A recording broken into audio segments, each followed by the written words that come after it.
Here we go. I am now recording our webinar.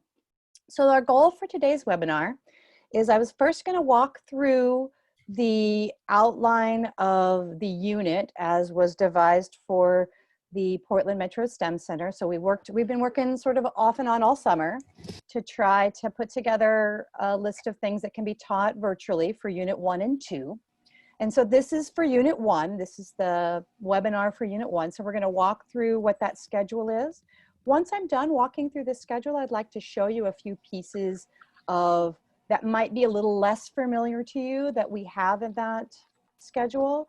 And then you can ask questions at the end, and I can pull up pieces if you want me to pull up pieces of what those look like, just so that you have a sense of what things are and where we are at with things.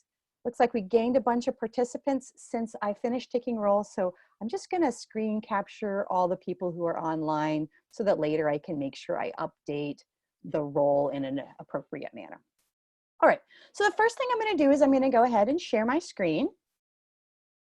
And before I share my screen, I need to have highlighted the thing I need to highlight. So let me open up the actual window to where I want to go, and then I can start sharing my screen so that you guys can see where all this stuff comes from. And find it yourself if in case you don't really see it. So if you go to the Portland Metro STEM Center site, and that's just pdxstem.org, which is probably, hopefully, where you got the invite to come to this meeting. When you go to under the For Educators tab, you'll see the High School Science Distance Learning Resources for Students. And that's where all these things are housed right now. If you scroll down through there, you'll see there's a teacher calendar for Unit 1 and a teacher calendar for Unit 2.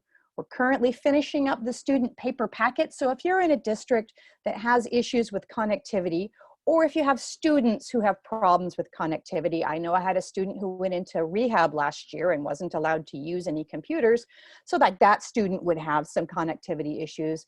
And I have other students who couldn't get a Wi-Fi hotspot. Those paper packets will be coming out soon, and so keep an eye on this for if you need to use those packets, okay? So if you click on this teacher calendar, this will bring up the organizer that sort of has all of the items in it that we put together for the distance learning for this upcoming year. Now, in this, I'm going to talk a little bit about what's in here, and then I'm going to go through sort of the plan. So in this, one of the main things that we're going to wind up looking at, and I'll show you it more a little bit later, is this interactive student notebook.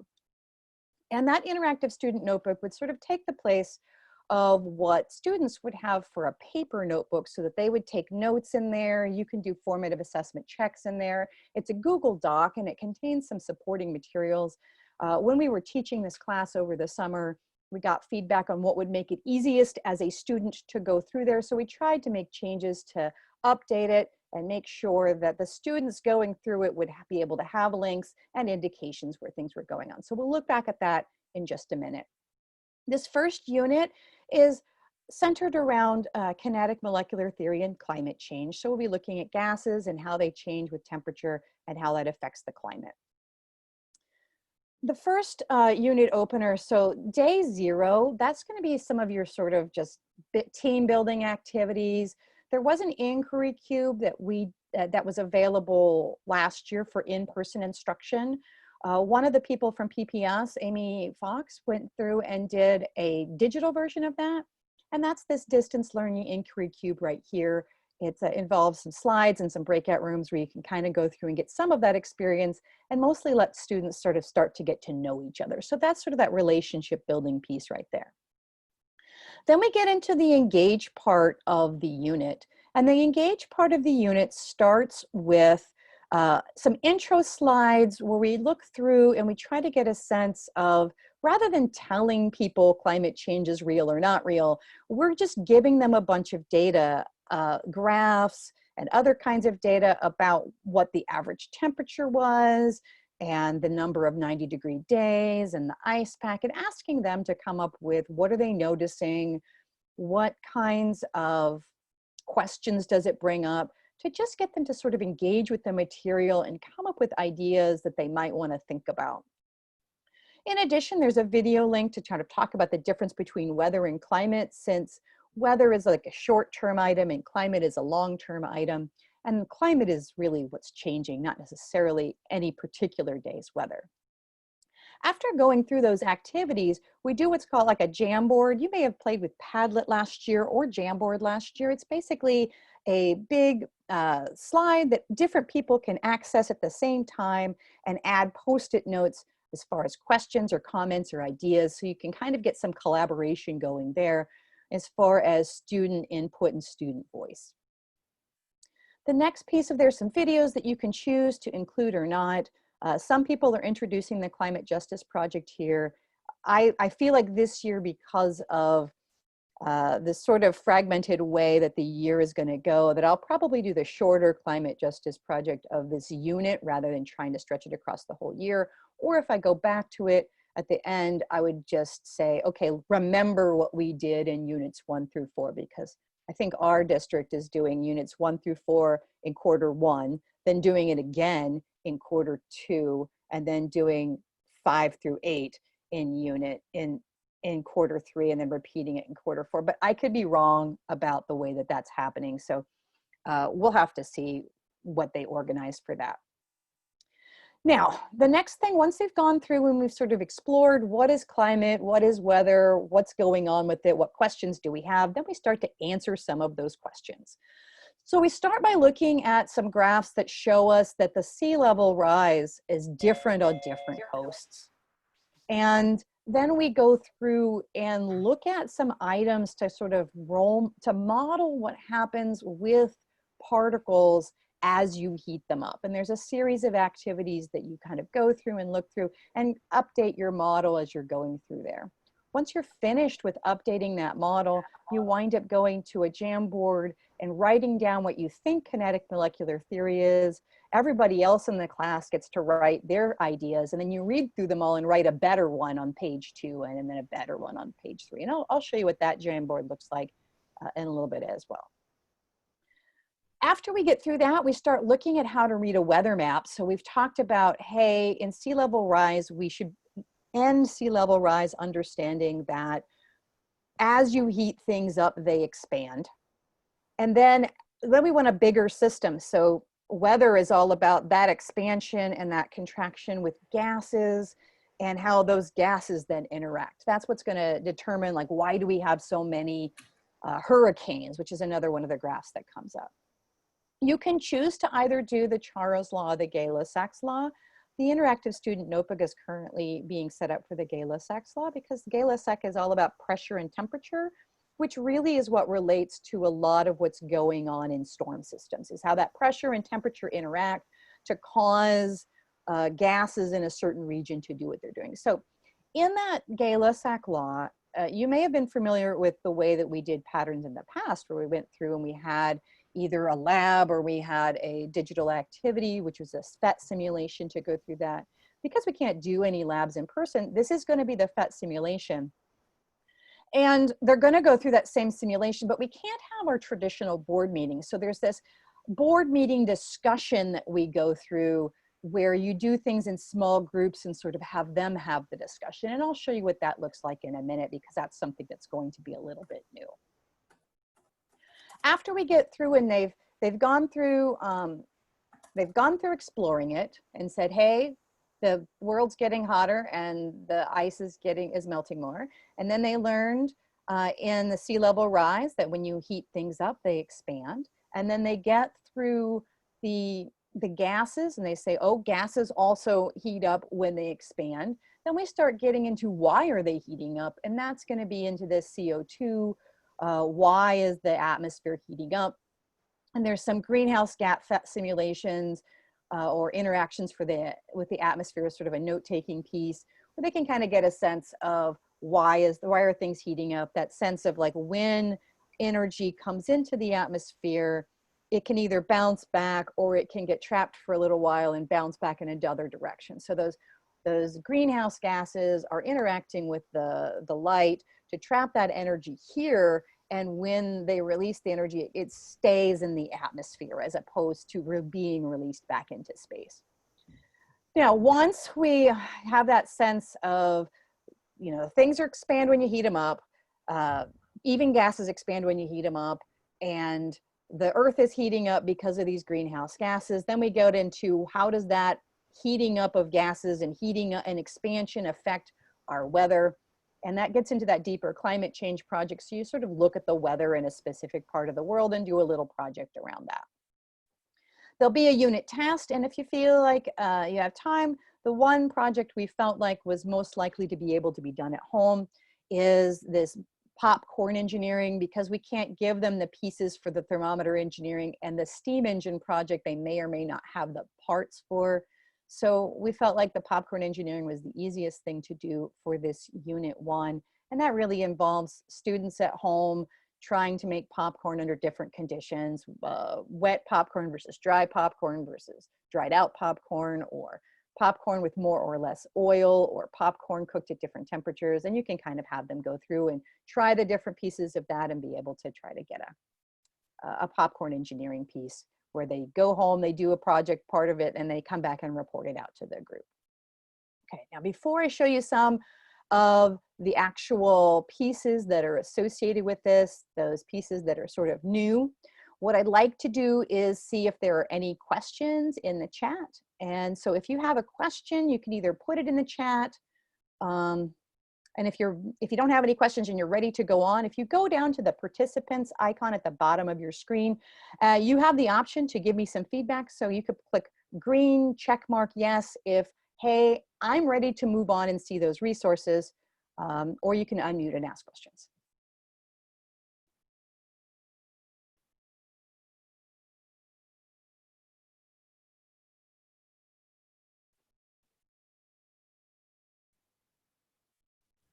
I asked in the chat about whether or not those FETs work with Chromebooks, because I know that sometimes certain FETs, you need HTML, or I don't know, I know there's something, or Java. I just confirming that those are all like Chromebook compatible. The Gala-sec law is for sure Chromebook free. It is now HTML5. The greenhouse gas lab one, I think, might still be Java, so you might have to resort to using the article on that one if your whole group is, if you're PPS, so PPS winds up being Chromebook heavy, so at this point in time you might have to do that. Okay. I'm trying to put together, that's actually the piece that I'm working on today to finish up some of the paper packet, is what else could we do to get the same idea without having them do the simulation. So we might have some paper options as well that get something similar, hopefully by the end of the week. Great, thank you. Okay. Anybody else? Brittany, Jessica, Kate, Mariah, Nate. If any of you feel like you want me to stop and ask a question, go ahead and put the red X no. Otherwise, I'm going to go ahead and move on, or you could put something in chat or unmute. Okay. Alrighty, so I'm going to go back to sharing my screen again. And then I'm going to open what some of those resources look like so you can get a sense of what they are and maybe play around with them a tiny bit. So the first one that came up that we were talking about is, I just want to show this inquiry cube lesson. It's already linked in there. And the idea with it is that you've got this set of slides that you're going through with the group. You're going to put people in a breakout room with groups up to 16, depending on how many people you have in your classroom. If you feel like that's too many, make your own copy of the slides and delete some groups, right? And in that, you're just going to go through and talk to each other a little bit, try to figure out what's going on, just like we used to do with the inquiry cube. It's still based on the same ideas, making a wild guess on it, looking at through the data collection where you're actually getting to get some more information. And then just kind of looking at there. So it's just kind of a skimmed down version of that inquiry cube. Now, the next thing I wanted to talk about is this interactive student notebook. Now, once again, if I go back to that unit planner for you guys, it's gonna be right here is the link. What I'm gonna recommend that you do, this link is designed so that when you click on it, you have to make your own copy. You'll want to make it that so that every student has their own copy of the interactive student notebook. At the top of the notebook, there's some links that go to the different places in the document. There's a place for a word wall so that they can make definitions for things that they are less familiar with. And going to encourage students to make definitions for things like at least thermal expansion and kinetic energy. And I want them to recognize that temperature, for example, is the average kinetic energy of particles. So I want to work with them on getting those definitions.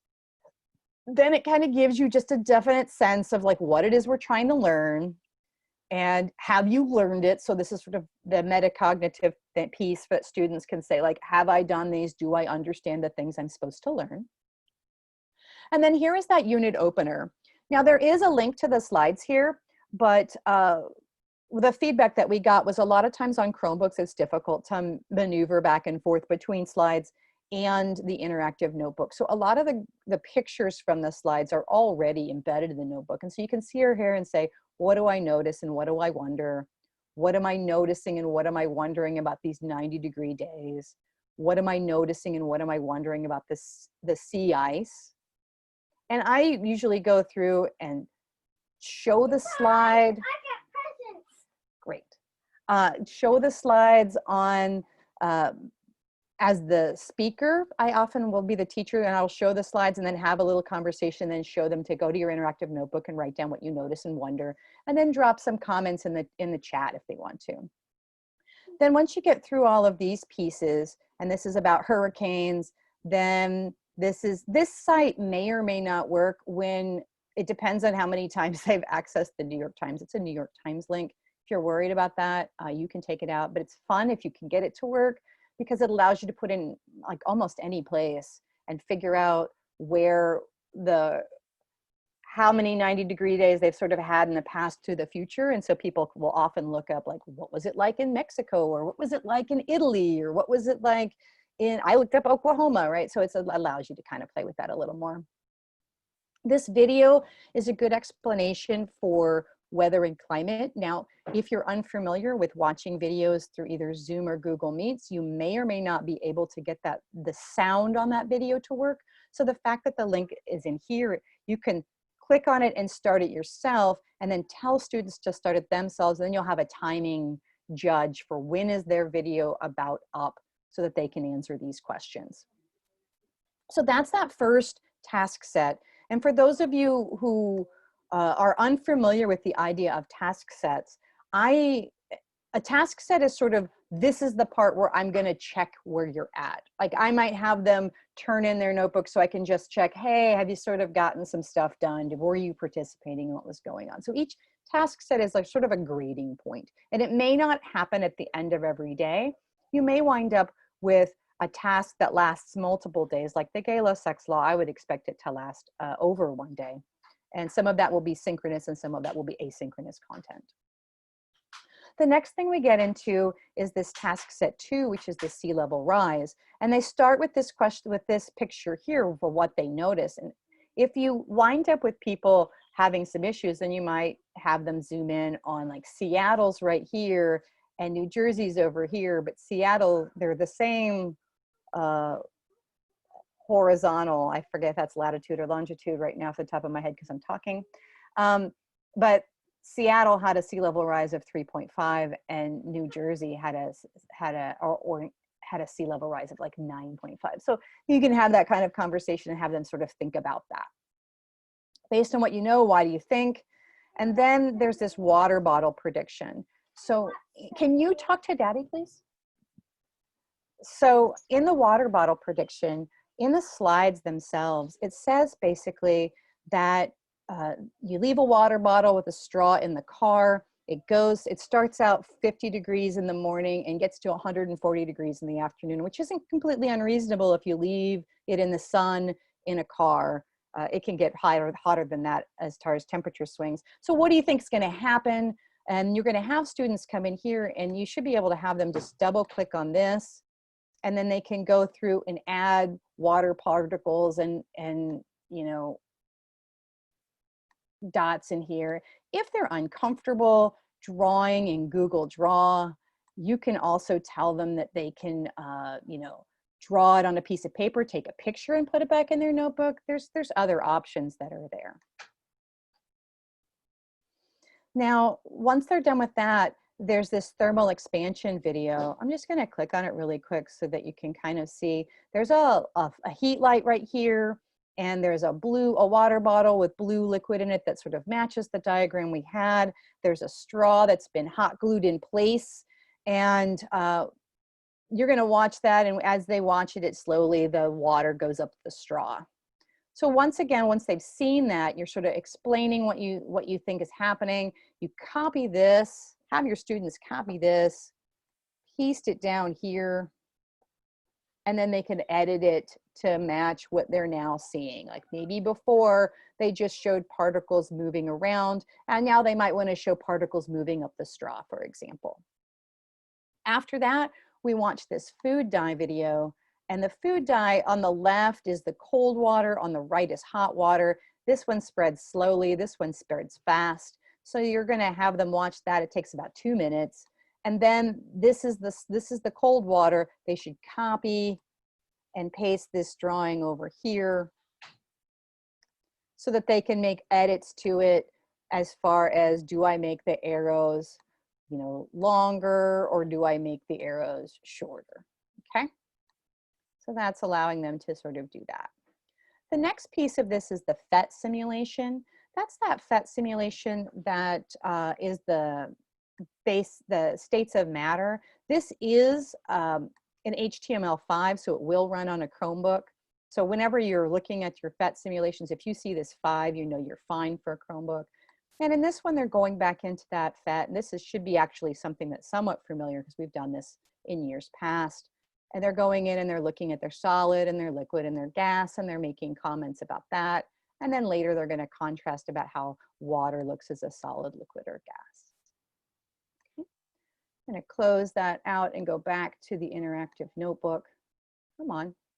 If I can, in fact, get my Zoom label to go down. Okay. Now, when they're done with that, they're going to take and draw in here what's going on with your solid. They can copy that and paste it here for what's going on with liquid, and then they copy that and paste it here for what's going on in gas, and describe what's happening. Now that they've done it, you're going to try to add a definition for kinetic molecular theory, just sort of your own idea. We're going to have a stronger and clearer activity on that in a second that I'll show you where they can get a better one. And then they look at water. Then you're going to say, okay, I'm going to redo my model one more time to say, okay, my original model all the way back up here, the one of the blue water bottle right here, that's what you're going to copy and paste down here to go ahead. And it says from number 3 that you're going to paste it here and make any additional models that you're going to do. The next thing is you're going to do, it says your teacher will drop a Jamboard in the chat for kinetic molecular theory. If you decide to replace this with Padlet, it's the same sort of idea. And you basically will go in to, you have this, I don't have the right one open. So in here, you would want, before class starts, to have the right one open, which is this right here, this stronger and clearer exercise for KMT. So when you open that up, you'll wind up making your own copy, but you'll want everyone in the room working on the same piece of Jamboard. So you'll go in and you can share this, and you'll want to make it change to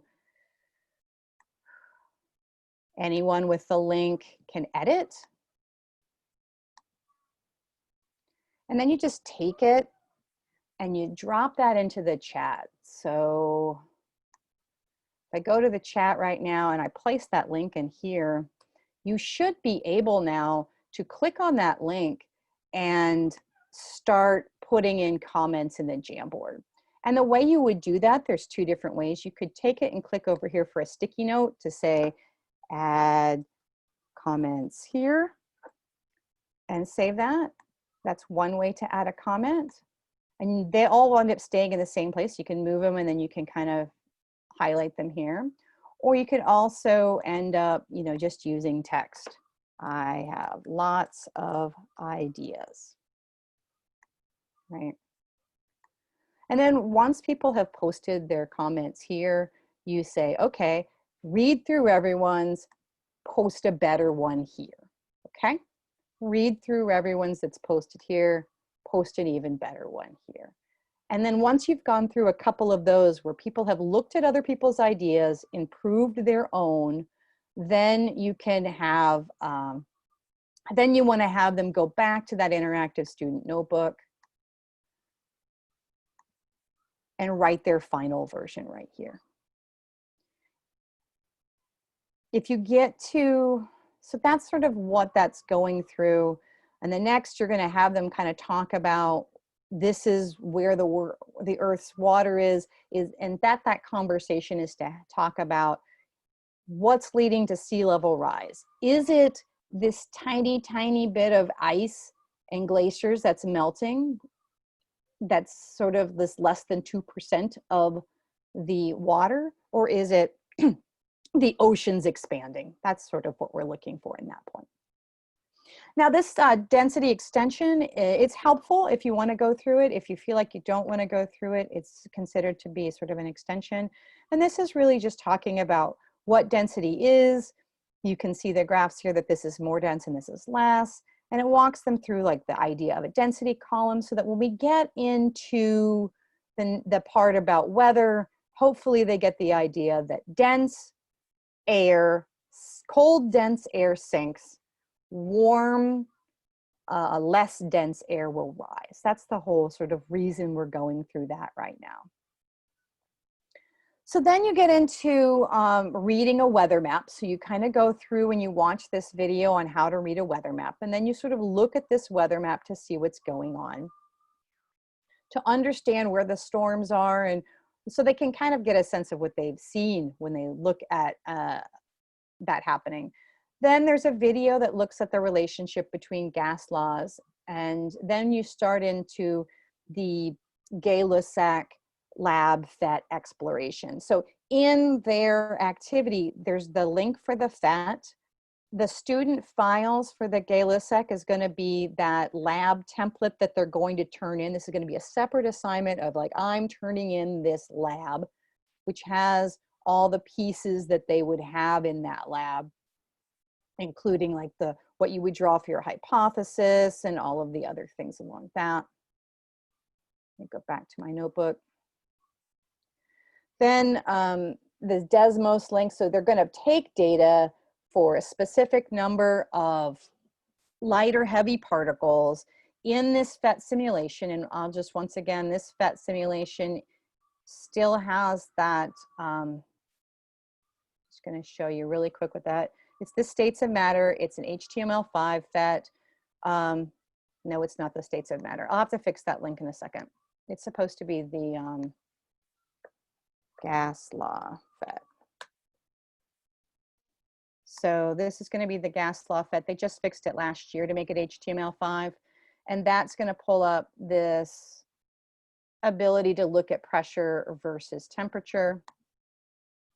So you'll be holding volume constant, and then you can add some particles this way, or you can add a certain number of particles manually by saying, oh, hey, I want to have, you know, maybe I want to add 25 or whatever. You can add them manually with the buttons or click on them there, okay?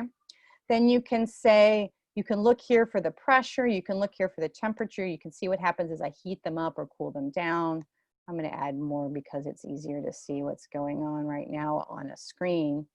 And they'll take measurements at different temperatures to look at what's going on. Now we have them taking measurements in Kelvin because we want them to get the idea that at 0 Kelvin, absolute zero is defined as no movement. So hopefully when we get down to 0 Kelvin, they should have 0 movement, 0 particles, right? That's kind of what we're going to do. So they'll be graphing different data points. They should graph that in Desmos. They should find that it's proportional. And then they'll put those graphs that they get out of Desmos into this data discussion template. So they've gone through this lab and they've put their data in here. They've followed the procedures to go through. And if you feel like these procedures are too wordy for your class, you could either rewrite them or like do a simplified version in the slides. They're going to take data for their different trials. They're going to plot in a Desmos graph, and then they're going to do this board meeting discussion. Now, they should have one set of board meeting discussion notes per group, and the idea is that they're going to all work on that together. So you want to create breakout rooms that have roughly 3 to 4 students. So instead of having a whole class discussion, they're going to go in with their group and they're going to try to fill this out. They should be able to say, hey, these are my different group members. So I'm gonna, like, we've done some data collection. Bob is gonna be blue and Francine is gonna be blue. You know, you see everyone is gonna have a color that they're going to be making comments in there. So you have, as a teacher, an idea who is writing what. And then you're going to get graphs from all of the groups. You're going to say, like, okay, I'm going to get a graph from the different kinds of groups.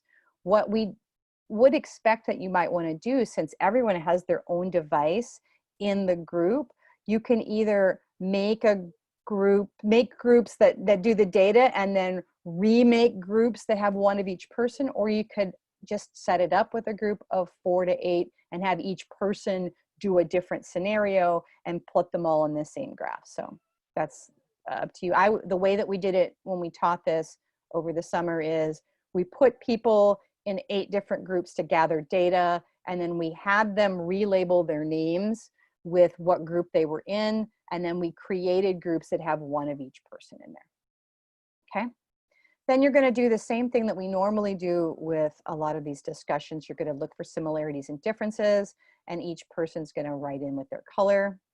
And then you're going to put in, I'm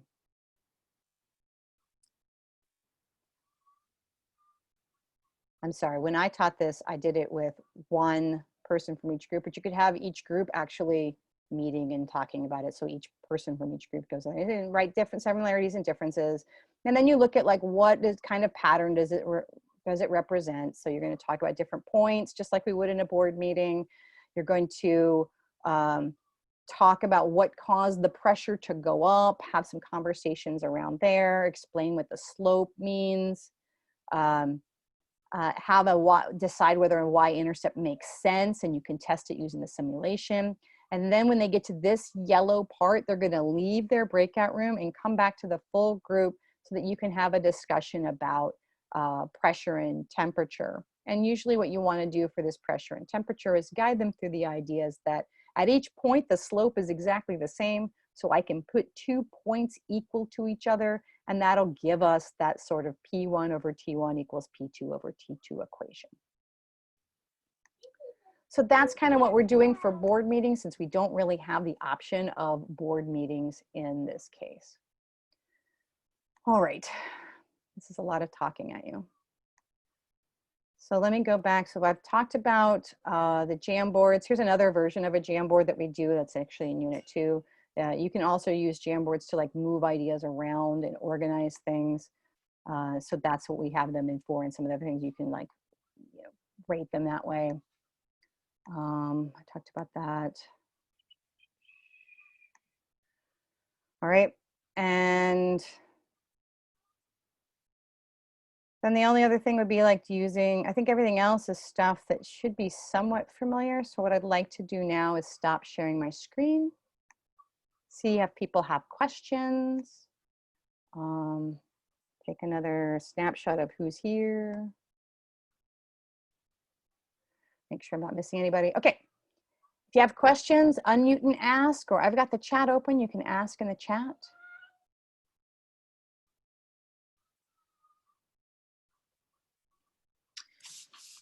Hi, so I was just wondering, how many days would you think that lab would take virtually compared to in person? So I think that when I do it this year, I'll probably assign maybe to do the simulation part in our asynchronous time, and then have the discussion piece in the synchronous time, because I'm not sure that you gain a little bit by doing the simulation with someone else, but not a ton. But Right. having the discussion is really important. And so Right. that would kind of make it go between 2 periods, and either 2 to 3, depending on how well people discuss and how well people get to it. Yeah. Okay. We've tried to make an assumption for how long we think things are, and let me show you where those assumptions are. So over here on the right-hand side, I have to share my screen or you can't see my screen. Give me a second here. Somewhere is the bar that tells me what I'm doing in Zoom that lets me share my screen, but I'm not seeing it just yet. There it goes. All right, so let me share my screen really quick and I'll show you where those pieces are. So over here on the left-hand side, the intention is that this is how many days should be for that task set. So this one, task set 0, probably 1 day for relationship building. We were thinking like maybe 1 or day for this, maybe half a day for the discussion about engaging with it. Probably 2 days for sea level rise. We were thinking 3 days for Gay-Lussac because there's the whole how to read a weather map, which will also take some time to like put it in context, and they'll want to write a conclusion. And then we thought, actually it says 4 to 5 days. 1 day for this piece around why air is being trapped, 2 days for climate change, and then maybe 1 to 3, depending on how you want to do it for the engineering design. And is that on a block schedule or an hour long? How long? When we were talking about it, we were assuming that people will be putting students in classes that were somewhere between 75 and 90 minutes long. That may or may not be the case for you because it's not even the case for me. So, but that's what we were assuming at the time because we didn't have any other information. Okay. Yeah, but and that the helps. question Great. about which parts are planned to be synchronous and asynchronous, we didn't really plot that out, but that's come up both in the classes that were given last week and this week and in both webinars. So we're going to try to put out some sort of guideline about what we recommend would be for synchronous and asynchronous, because it seems like a lot of teachers, that's a question that comes up. So I don't have that information for you now. We'll try to put it in the teacher notes in the unit planner so that everybody knows. So Kate, when you say that your chemistry class will be all asynchronous, so you're not going to have any in like meetings that are Zoom meetings or anything? That's right. So I teach alt ed. Oh, okay.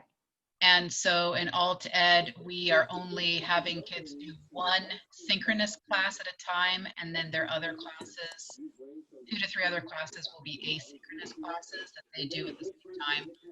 We are not following a typical high school schedule. So what we're doing with a lot of this is we were thinking that the synchronous pieces would focus a lot on the discussion parts.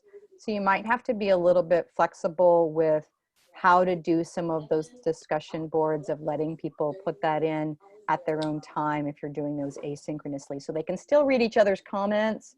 I don't know if you're using Canvas or not, but you might. Yes. If you're using Canvas, one way to do it might be to change some of those discussion board, some of those discussion Google documents into sort of like a discussion board where they have to make some comments about one of these different threads and then make a comment on what someone else says as an option instead of having them all work on the same Google document. It's really up to you. Yeah, okay, thanks.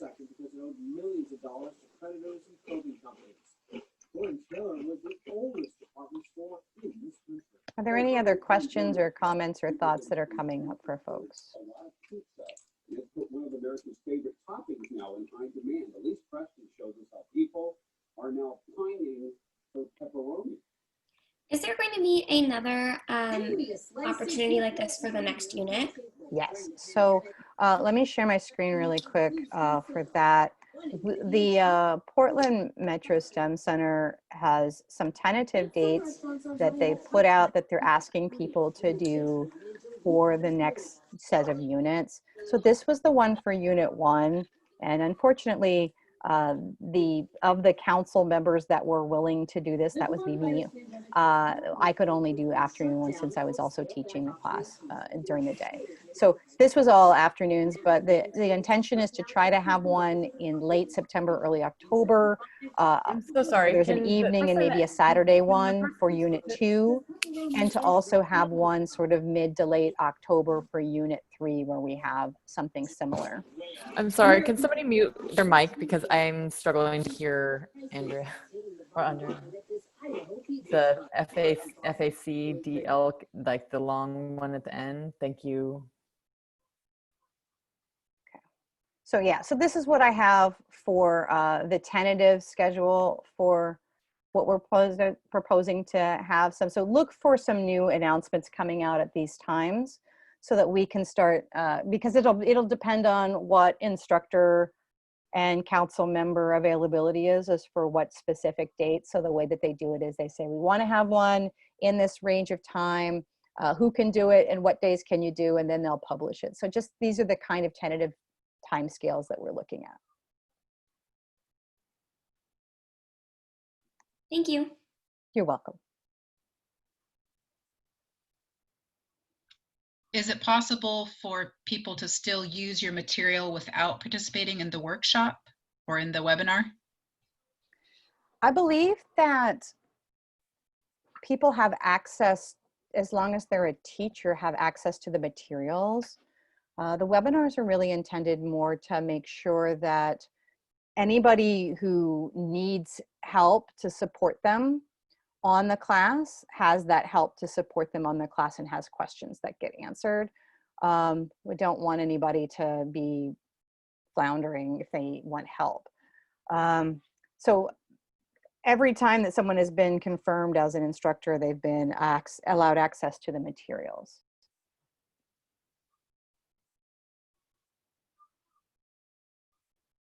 I know it's not all of them, but the more sort of webinars, PD that you attend, there's evidence that if you get some help on how to implement them, it goes better and you have better outcomes. But I know that isn't always possible. Any other questions? Also, the person who is FACDLXYQ, if you would go over your name and then go to more and change it to your actual name, then I can give you credit for showing up, because right now I don't know who you are.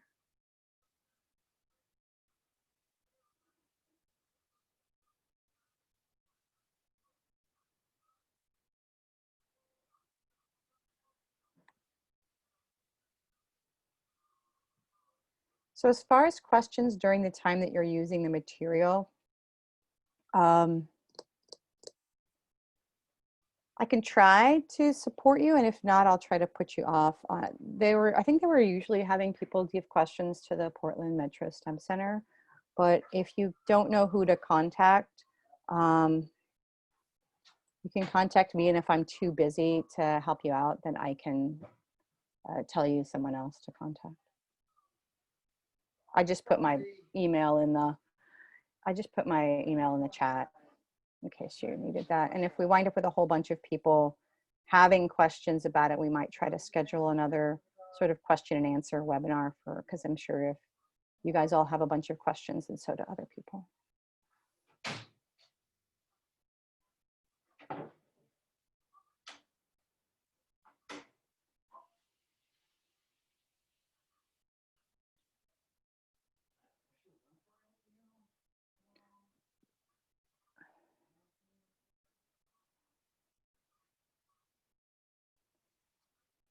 So is there anything else you guys want to see that's part of the content I could show you? Let's see. The greenhouse gas fed is not HTML5. And you said, yeah, you said it was an article instead. Right, so if I go into, I'll show you what yeah, it's the article instead. If you go onto the link, there is,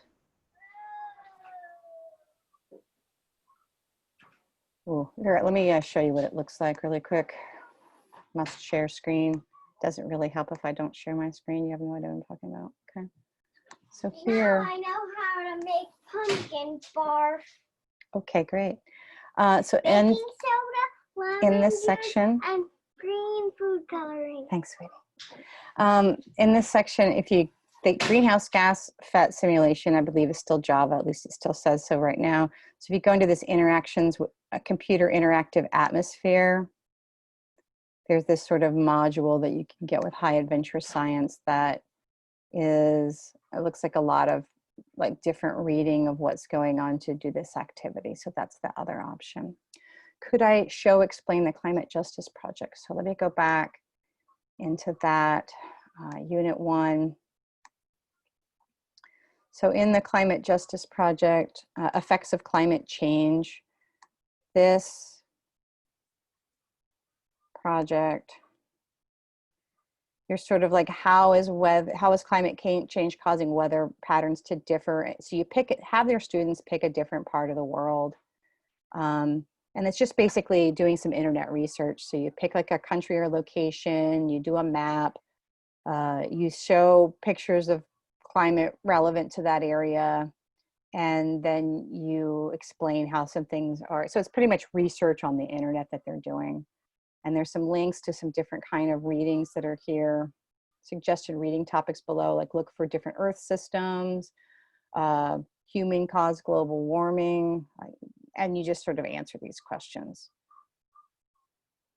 And there's general resources here to help them find information like the Global Climate Portal or other pieces like that. And then there are some readings that they can look at to sort of look at what's happening with the pieces. So they might go with shrinking ice sheets if they're talking about Greenland, or they might go with droughts if they're talking about Mexico, for example. And there's a question about, is there a rubric made for this? I believe there is a rubric down here. So that talks about what the rubric is. Now this rubric is, this is a 4. Okay, so some of them are on a different scale, but this is the 4 or 1, 0, 1, 2, 3, 4 rubric.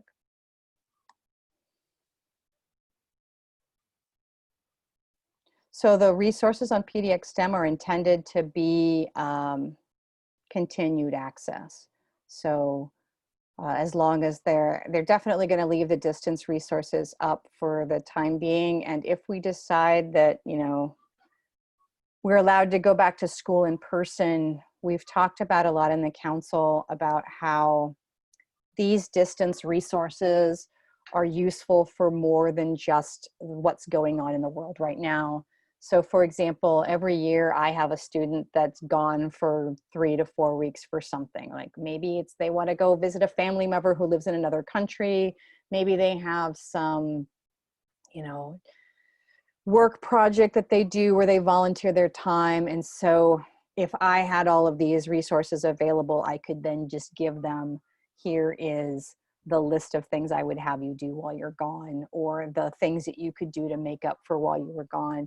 And so I feel like these are still useful even once we get past this current forced distance learning piece for all of those students who have a huge amount of absences and need to make up work in a way that's meaningful.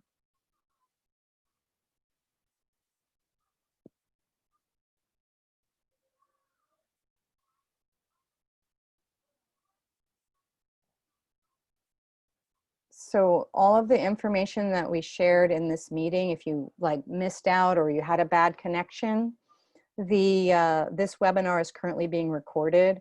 And so including all of the mistakes I make. And so you can watch the webinar again later, but also once again, to just reinforce for those of you who might not have been along at the beginning, that all of the resources, if you just go to pdxstem.org, all of the resources are available. If you go under For Educators, the ones we're talking about for right now are under high school distance learning resources. When we get back to in-person learning, we'll go just to high school science, and that would be the ones that you'd want to do in person.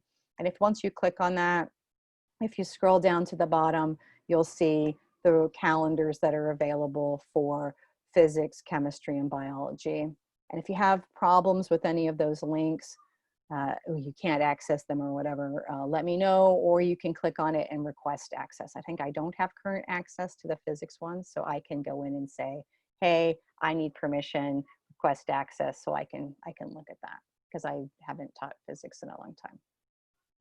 So Was I sharing my screen? I was not sharing my screen. Was sharing my screen? Okay, well, I'm gonna stop. Okay. Do I need to go back through that with sharing my screen or not? I'm gonna clear it and say, okay, you're good. Okay, the one person who asked the question already said they're fine. All right, we have about 9 minutes left. Any last minute questions we wanna get into? Any last things you wanna see?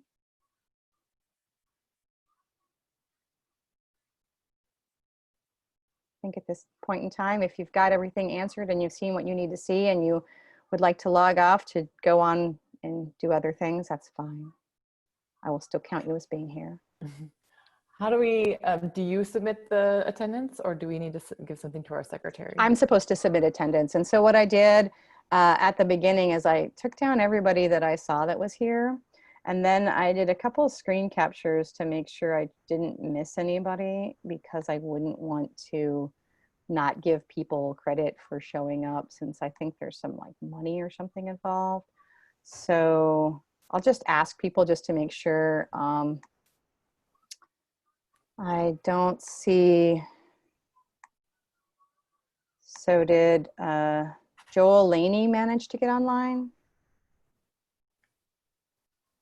See, Mariah's here.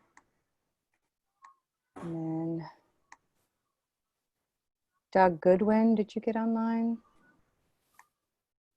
Okay.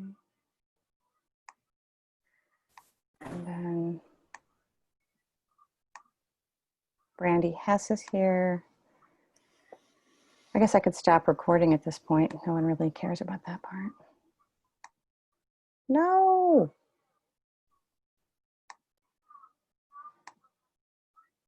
Stop recording. There we go.